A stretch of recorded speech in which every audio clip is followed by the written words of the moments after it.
So think about this. If a total solar eclipse happened like every single Tuesday afternoon at 2 p.m., we honestly wouldn't even bother looking up from our phones. Right, yeah, it would just be another Tuesday. Exactly. The sheer frequency of it would completely destroy the magic. And for nearly a century, the 32-team FIFA World Cup was kind of the sporting equivalent of that eclipse. Oh, absolutely. But looking at the landscape of the 2026 tournament, based on the source material we're looking at today, the velvet rope is coming down. Yeah, it really is. So welcome to our deep dive. Today, we are unpacking a really comprehensive 2026 World Cup analysis. And our mission today is to answer one massive question for you. Has FIFA changed the beautiful game too much? I mean, it is the defining question for anyone who follows the sport right now, you know? Right. Because the author of this analysis argues that the underlying architecture of the tournament has been fundamentally altered. Like, we aren't just looking at a few extra matches here. Right. We are looking at a complete philosophical shift in what the World Cup actually is. Okay, let's unpack this, because right out of the gate, we need to talk about the most visible manifestation of that shift, which is the bracket itself. Yeah, the expansion. Moving from a 32-team format to a 48-team format. And, I mean, on paper, to a casual observer, you'd think, well, more football? That sounds like a good thing. Sure, you'd assume that. But the analysis points out that this fundamentally breaks the mathematical elegance of the tournament. It really does. What's fascinating here is that the 32-team format was essentially a golden number in tournament design. It just worked perfectly. Exactly. Yeah. It offered perfect mathematical symmetry. You had 8 groups of 4 teams, right? Right. And the top 2 teams from each group advance, seamlessly creating this pristine 16-team knockout bracket. And that meant every single match in the group stage mattered immensely. Oh, completely. If you lose your first match in a 4-team group where only 2 advance, I mean, your back is immediately against the wall. You're sweating. Exactly. It forces high-stakes attacking football right from the opening whistle. And that jeopardy, that's what makes the group stage so incredibly compelling to watch. You have these global powerhouses just sweating bullets in week 1 because a single mistake means elimination. Right. But expanding to 48 teams, it just shatters that symmetry entirely. It creates a structural mess, honestly, because to accommodate 48 teams, the organizers had to move to 12 groups of 4. Right, which doesn't divide nicely. Exactly. To get from 12 groups down to a clean knockout phase, you can't just take the top 2 anymore. That only gives you 24 teams, which doesn't have evenly for a bracket. Right.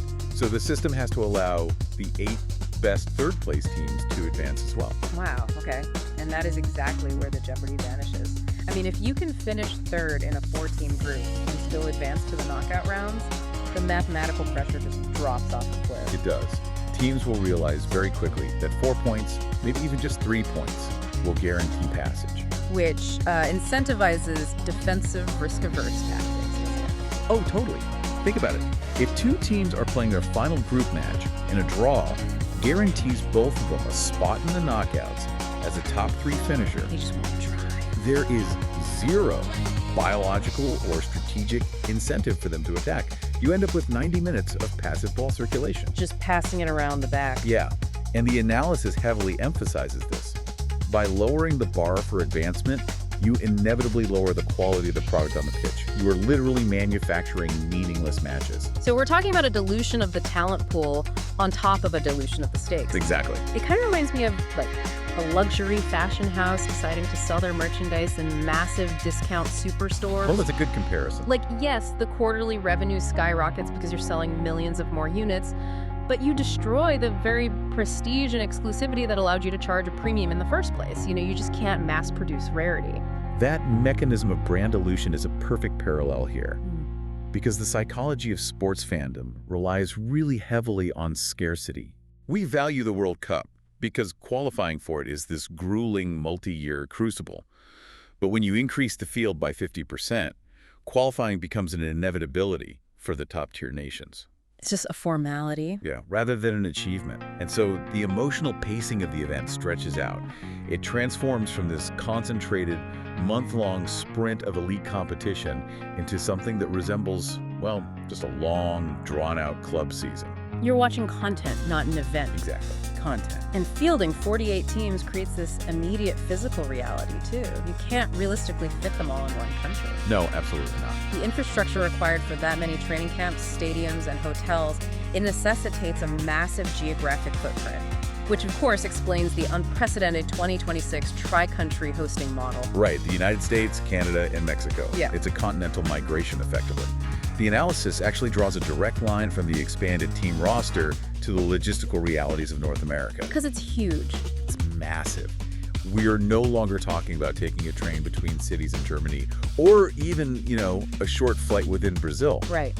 We're talking about an operational map that spans multiple time zones, extreme climate variations, and just thousands and thousands of miles. Okay, but here's where it gets really interesting, and I have to push back here a bit to play devil's advocate. Sure, go for it. Because I hear this argument constantly, and frankly, I think it sometimes gets overblown. Are we really asking too much from these athletes? Yeah. I mean, these are the most elite, highly conditioned athletes on the planet. They are backed by billion-dollar federations. Sure. They have private chartered jets. They travel with hyperbaric oxygen chambers, personal chefs, dedicated sleep coaches. Yeah, they have all the resources. These guys are not flying economy in a middle seat, right? Yeah. So is a 5-hour flight from Mexico City to Vancouver really going to break a professional who is paid millions of dollars to maintain peak physical condition? Look, it is a very fair assumption to make from the outside, but it fundamentally misunderstands human physiology. And the author of the analysis is very, very sharp on this exact point. Okay, how so? You cannot out-train or outspend biology. Let's just break down the mechanics of what actually happens to a player's body during this tournament. All right. Elite football requires peak neuromuscular coordination. When a player sprints, stops, and changes direction constantly, they are creating thousands of micro tears in their muscle fibers. Right, which is normal for any workout, and those need to heal before the next match, which in a World Cup is usually only, 4 or 5 days away? Precisely, 4 or 5 days. And the only way the body actually repairs those micro tears is through slow-wave deep sleep. Okay. During that specific phase of sleep, the pituitary gland releases human growth hormone, and that's what stimulates tissue regeneration. But here's the problem with the tri-country map. The travel. Yes. Chronic travel across multiple time zones suppresses melatonin production and violently disrupts the player's circadian rhythm. Oh, wow. So even if they are in this luxury 5-star hotel penthouse, Right. their brain literally won't allow them to enter the deep sleep required for that muscle repair. Exactly. They might be unconscious, sure, but they are not recovering. That is wild. And now, compound that with the geographic extremes of the 2026 map. Let's say a team plays a group stage match at the Estadio Azteca in Mexico City. Okay. They are playing at over 7,300 feet of altitude. Huh. That immediately lowers their blood oxygen saturation and forces their cardiovascular system to work significantly harder, which spikes their cortisol levels. I mean, just breathing is taxing at that altitude, let alone sprinting for 90 minutes. Exactly. Then immediately after the match, they board a flight to play their next game in Miami. Okay, so sea level. They drop back down to sea level, but now they are dealing with intense tropical humidity and a 2-hour time zone shift. And a few days later, they might have to fly to Seattle. Which is another massive climate shift. Another climate shift, another time zone change, and thousands of more air miles. And remember, every hour spent in a pressurized aircraft cabin contributes to systemic dehydration and joint stiffness. And we can't forget, this is all happening after they just finished a 50 to 60 game club season in Europe. Exactly. The modern football calendar is already entirely saturated. Yeah, they don't get a break. These players arrive at the tournament already running on fumes. They are hovering dangerously close to the red line of their physical capacities before the first whistle even blows. Right. When you introduce this unprecedented continental sprawl on top of their baseline exhaustion, you aren't just risking a drop in the quality of play. What are you risking? You are mathematically increasing the probability of catastrophic soft tissue injuries. The human machine has hard limits. It's a system that basically treats exhausted human beings as limitless renewable resources. That's a great way to put it. And when you lay it out physiologically like that, the contradiction just becomes glaringly obvious. Because if expanding the tournament waters down the competitive stakes for the fans, creates meaningless group stage matches, and pushes the players to the absolute brink of physiological collapse, I mean, why do it? Right. The pushback from the football community has been deafening, yet the organizers just pushed it through anyway. So what does this all mean for you, the fan tuning in? How do you reconcile this? Well, because the institutional logic operating behind the scenes is entirely divorced from the on-pitch product. It's not about the football. No, not at all. To understand the why, you have to look at the financial mechanics outlined in the analysis. The 48-team expansion is essentially a masterclass in scaling a business, specifically regarding broadcasting inventory. The television rights. Exactly. Because 16 more teams doesn't just mean a few more ticket sales at the stadium. It means an avalanche of new matches to sell to the networks. It jumps from 64 total matches in the old format to 104 matches. Wow, that is 40 additional games. 40 extra games. But look at how that scales globally. The organizers aren't just selling a single feed here. They are slicing up the broadcast rights by territory and by time zone. Okay, I see where this is going. When you host across the United States, Canada, and Mexico, you possess the ability to stagger match kickoffs across Eastern, Central, and Pacific time zones. Oh, so you can literally dominate the global television schedule for an entire month from morning until midnight. Exactly. Think about it. A match kicking off at noon in New York hits the primetime evening market in Europe. Right. A match kicking off at 7 p.m. in Los Angeles captures the morning audience in Asia. That is brilliant and terrifying. By adding 40 extra matches and spreading them across the North American continent, you create an unprecedented volume of broadcast inventory, and that guarantees maximum global viewership, which in turn allows you to demand astronomical fees from advertisers and networks. And the numbers mentioned in the text are staggering. We are talking about billions of dollars in guaranteed incremental revenue just from those extra 40 games. Billions. So the physical toll on the players and the dilution of the group stage, they aren't unforeseen accidents. No, not at all. They are the accepted collateral damage of a highly optimized financial equation. It's like watching your favorite indie band sell out to a massive stadium tour where the tickets are way too expensive and the acoustics are terrible. That is the core thesis of the analysis. If we connect this to the bigger picture, we are observing the ultimate friction in modern sports. The money versus the game. Exactly. Yeah. It's the clash between the corporate mandate for infinite financial growth and the finite magic of a cultural tradition. Right. From a fiduciary standpoint, the organizers are fulfilling their mandate. They are generating record-breaking capital. And, they argue this money will be reinvested into developing football infrastructure in smaller nations who finally get to participate in a 48-team World Cup. Right. That's the PR spin. We are growing the global game. It's the institutional justification, yeah. But take that a step further and look at the cost. The value of this tournament historically wasn't measured in quarterly broadcast metrics. No, it was measured in cultural resonance. Exactly. Yeah. It was the stage that gave us Maradona's brilliance in '86 or Zidane in '98. I'm Messi. Right. It was a crucible where only the absolute best survived.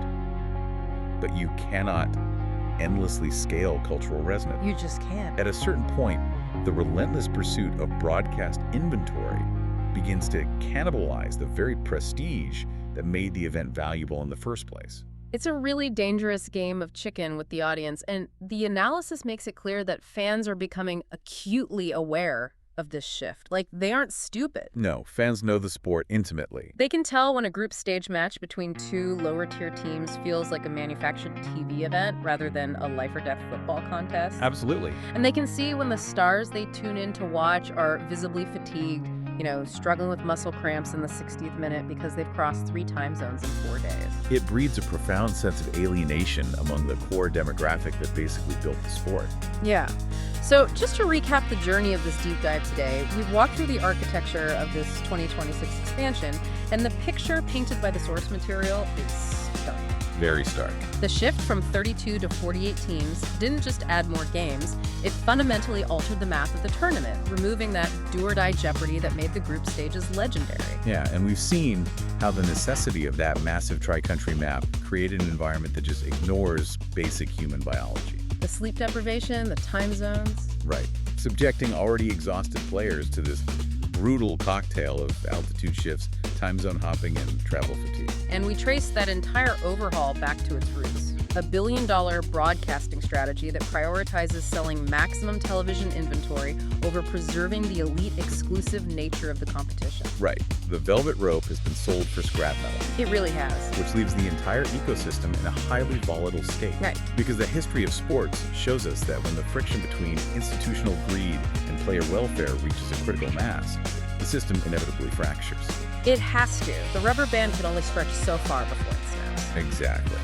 Which brings up a fascinating and deeply provocative possibility to consider long after this deep dive ends. Okay, lay it on us. If the World Cup continues down this path, if it continues to prioritize infinite broadcast expansion over the physical well-being of the athletes and the sacred, competitive integrity of the sport itself, what does the breaking point look like?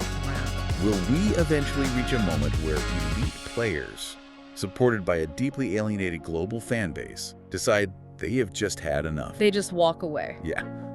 Could this relentless pursuit of scale actually birth a completely new breakaway international tournament? One designed by the players themselves, specifically to reclaim the exclusive, high-stakes spirit of the beautiful game that the current system left behind. A total structural rebellion. Ex- The yes. ultimate disruption to a century-old monopoly. That is an incredible thought to sit with, especially the next time you see a classic, beloved tradition getting supersized for corporate gain. It's something to watch out for. Absolutely.